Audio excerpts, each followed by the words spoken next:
வணக்கம் அன்பு நேயர்களே, உங்களை வணங்கி மகிழ்வது உங்கள் சித்தயோகி பேரம்பலவாணன்.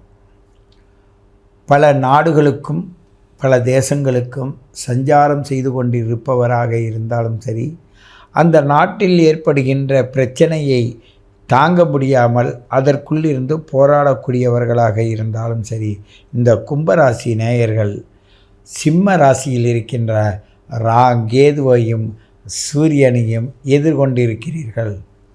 தேச சம்பந்தமான பிரச்சனை நடக்கும், அரசியல் சம்பந்தமான பிரச்சனை நடக்கும். உங்களுடைய வளர்ச்சியில் இந்த அரசாங்க சம்பந்தமான விஷயங்களை புரிஞ்சு நடக்க வேண்டிய சூழ்நிலை இருக்கும். அதில் புரியலையோ காலதாமதமாக புரிந்தால் பிரச்சனை அதிகமாகும் என்பதை உணர வேண்டும். ஆனால் இயற்கை உங்களுக்கு முன்கூட்டியே உணர்த்தினாலும் அதை நீங்கள் உணர வேண்டும். உங்களுக்கு தூக்கம், பசி, ஒரு வகையான ஈர்ப்பு விசை, தாகம், அதன் மூலமாக ஒரு சங்கமித்தல் என்று சொல்லக்கூடியது.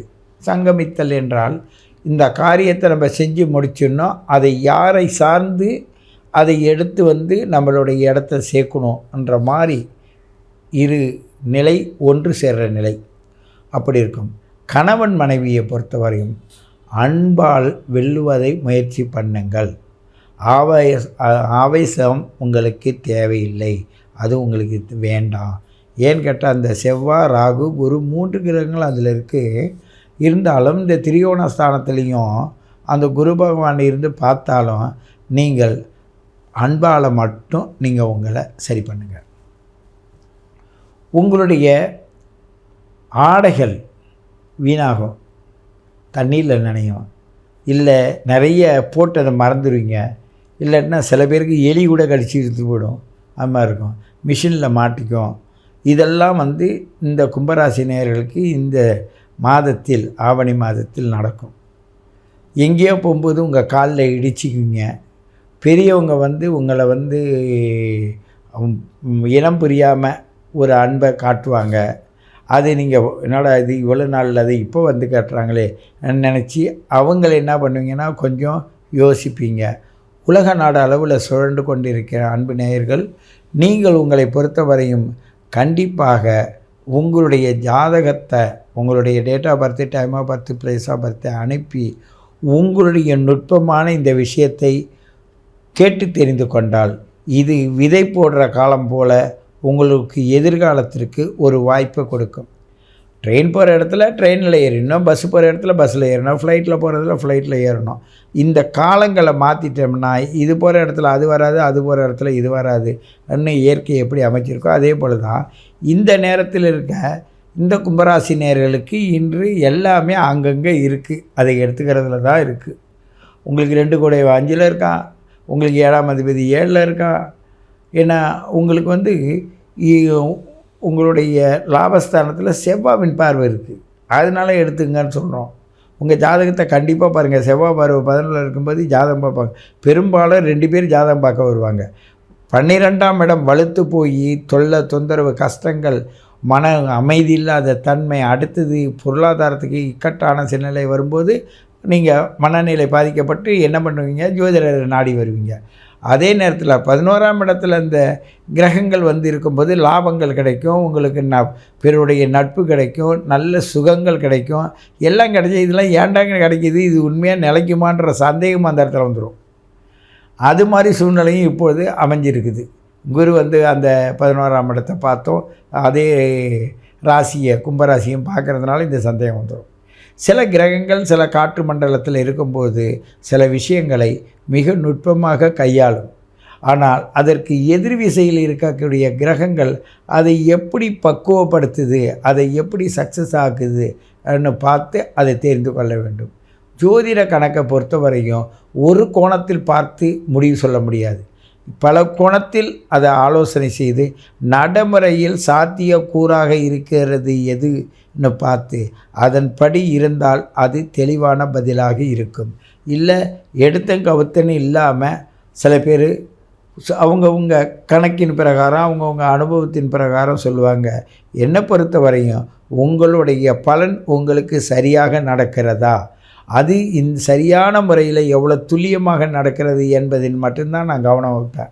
அதற்காக சில நேரங்கள் எடுத்துக்கொண்டாலும் கூட உங்களுடைய பயணப்பாதை தெளிவான வழியில் ஒரு அனுபவமான வரலாற்றை நீங்கள் புரிஞ்சு போகிற மாதிரி தான் நாங்கள் உங்களுக்கு வழி அமைச்சு கொடுப்போம்.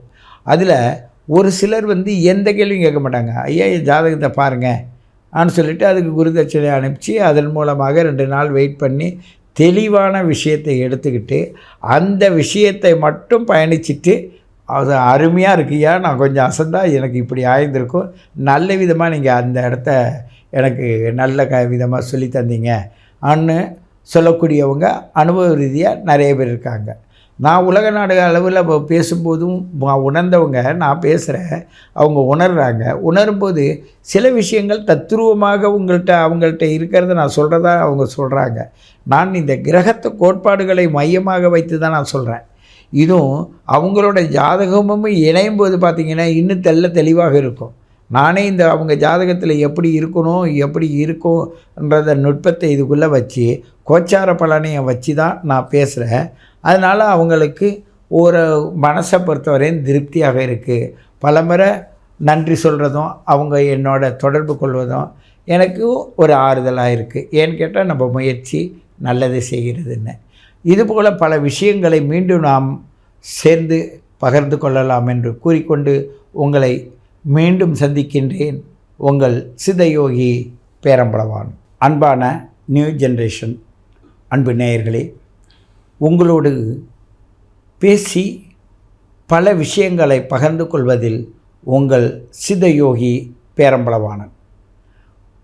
என்னுடைய 9710957060 பலரும் நிறைவான வழியில் கேட்டு பல விஷயங்களை தெரிஞ்சுக்கிறீங்க. அதன் மூலமாக பல பாராட்டுகளை எனக்கு தந்த போதிலும் எங்களுடைய அருளாசியால் இயற்கையின் அருளாசியாலும் நீங்களும் நாம் எல்லோரும் இதில் நல்ல விதமாக பயணித்து கொண்டிருக்கின்றோம். மேலும் மேலும் தெளிவான பாதையில் பயணிப்பதற்கு நாம் தொடர்ந்து இந்த நியூ ஜெனரேஷன்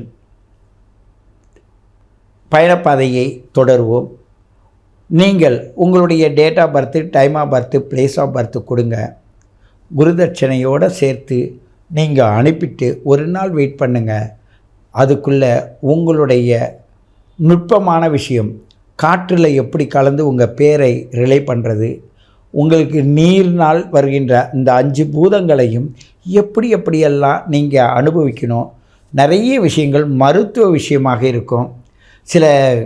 ஒரு 20 வயசுக்குட்பட்ட ஒரு சிலர் குழந்தைங்க என்கிட்ட பேசும்போது ஆரம்பத்தில் அவங்களுடைய அந்த விவரம் புரியாத கேட்டுருவாங்க. அதுக்கு பிறகு விவரம் புரிஞ்சோடனே அவங்க அப்படியே அவ்வளோ மன சந்தோஷம் அடைவாங்க. ஏன்னு கேட்டால் இவங்க ஒரு அனுபவ ரீதியாக ஒரு அர்த்தம் வச்சுருப்பாங்க. யாரோ அனுபவ ரீதினா யாரோ சொன்னதை தானே இவங்க காதில் கேட்டு வச்சுருக்காங்க.